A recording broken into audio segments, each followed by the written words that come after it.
तो open mic की सबसे बड़ी खासियत जो मुझे लगती है वो ये है कि यहाँ जितना प्यार हिंदी को मिलता है उतने ही प्यार से, उतनी ही मोहब्बत से उर्दू को भी गले लगाया जाता है। अगर यही प्यार, यही मोहब्बत देश के हर गली, हर मोहल्ले, हर गांव, हर शहर, हर कूचे में पहुंच जाए तो इस देश की दिशा और दशा दोनों बदल जाए। कल पता है 26 जनवरी है सभी को। हमें वो दिन, जिस दिन वो महान पुस्तक को लागू किया गया जिसको भारत का भविष्य तय करना था, जिसमें लिखा हुआ था कि आने वाले समय में भारत कैसा होगा और कैसा होना चाहिए। उसमें नागरिकों को कुछ अधिकार दिए गए, सरकार को कुछ डायरेक्टिव्स दिए गए। उन अधिकारों में एक अधिकार था राइट टू स्पीच, सभी को बोलने का अधिकार था और उसका सभी ने लाभ भी उठाया। और उसी वजह से आज हम सब यहाँ बैठ करके ये विचार विमर्श, ये गोष्ठी कर पा रहे हैं, अपनी आवाज बुलंद करके बोल पा रहे हैं। और इसी अधिकार का फायदा उठाते हुए हमारे महान लेखक हुए हैं। उन लेखकों ने बहुत कुछ लिखा भी है, क्योंकि लेखक समाज का आईना होते हैं। उन्होंने समाज को आईना भी दिखाया है। तो शुरुआत में अगर हम देखें तो जब ब्रिटेन की महारानी भारत आती हैं तो पूरी दिल्ली को सजा दिया जाता है। तब बाबा नागार्जुन लिखते हैं कि आओ रानी हम ढोएंगे पालकी, यही हुई है राय जवाहरलाल की। उसके बाद जब हम थोड़े आगे बढ़ते हैं तो दुष्यंत कुमार लिखते हैं कि कहाँ तो तय था चरागा हर एक घर के लिए, कहाँ चराग मयस्सर नहीं है। उसके बाद हम आगे बढ़ते हैं, जब देश इमरजेंसी की विभीषिका झेल रहा था, उस समय पर हमारे राष्ट्र कवि रामधारी सिंह दिनकर जी लिखते हैं कि सिंहासन खाली करो कि जनता आती है। उसके बाद जब हम थोड़े आगे बढ़ते हैं तो आदम गोंडवी जी समाज की गंदगी को बाहर निकालने के लिए लिखते हैं। वो लिखते हैं कि आइए महसूस करिए जिंदगी के ताप को, मैं चमारों की गली तक ले चलूंगा आपको। एक से एक लेखक जो समाज को आईना दिखाते रहे, सरकार को आईना दिखाते रहे। लेकिन लेखक तो समाज का आईना है, अब वो दिखा रहे हैं कि आपके चेहरे पर धूल लगी हुई है। अब कमी उस आईने की नहीं है। अगर आईना आपको धूल दिखा रहा है तो आईने को बदलने की आवश्यकता नहीं है, आवश्यकता है आप अपना मुंह धोकर के आए। तो उसी परंपरा को आगे बढ़ाते हुए मैंने भी कुछ लिखने की कोशिश की है, समाज की ये गंदगी को सामने रखने की कोशिश की है।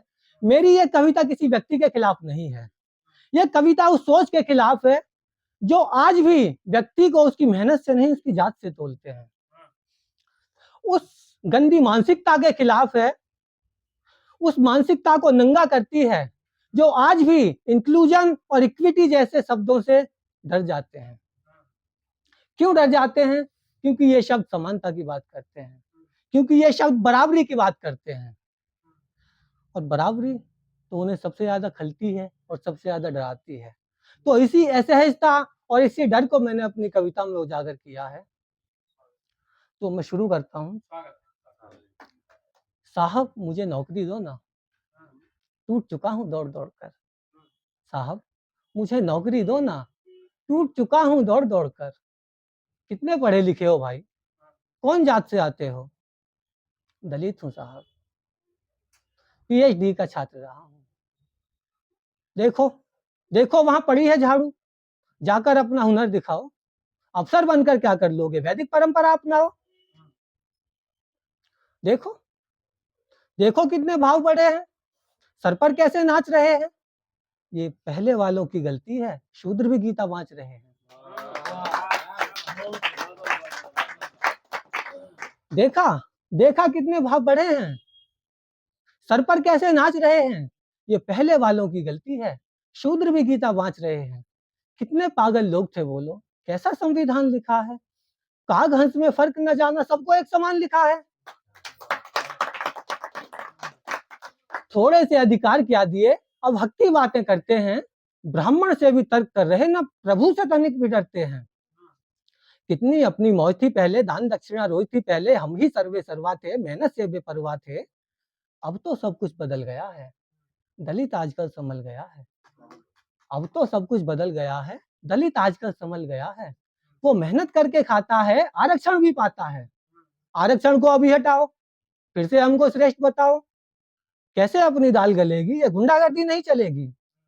आरक्षण को अभी हटाओ, फिर से हमको श्रेष्ठ बताओ, कैसे अपनी दाल गलेगी? ये गुंडागर्दी नहीं चलेगी। इनको इनकी औकात दिखाओ, कूड़ा कचरा साफ कराओ, वर्ण व्यवस्था फिर से लाओ, भारत का गौरव लौटाओ। बदलेंगे, सब कुछ बदलेंगे, लाएंगे वापस गया जमाना। अभी तो केवल शुरुआत है बाबू, आगे देखते जाना। अब एक नया खेल खेलेंगे, धर्म सहारे रट खेलेंगे। अब एक नया खेल खेलेंगे, धर्म सहारे रट खेलेंगे। राष्ट्र धर्म का बिगुल बजाकर श्रद्धा इनकी हम ले लेंगे। अब एक नया खेल खेलेंगे, धर्म सहारे रट खेलेंगे। राष्ट्र धर्म का बिगुल बजाकर श्रद्धा इनकी हम ले लेंगे। फिर मौज में अपनी कटा करेगी, खूब रेवड़ी बटा करेगी। जब भी कोई प्रश्न उठाए, एक ही उसका समाधान हो। याद रखना कि जब भी कोई प्रश्न उठाए, एक ही उसका समाधान हो। बहस से पहले शोर मचा दो, तर्क नहीं बस डर फैला दो। देखो हिंदू खतरे में है, इसी मंत्र का जाप लगा। बहुत बहुत धन्यवाद।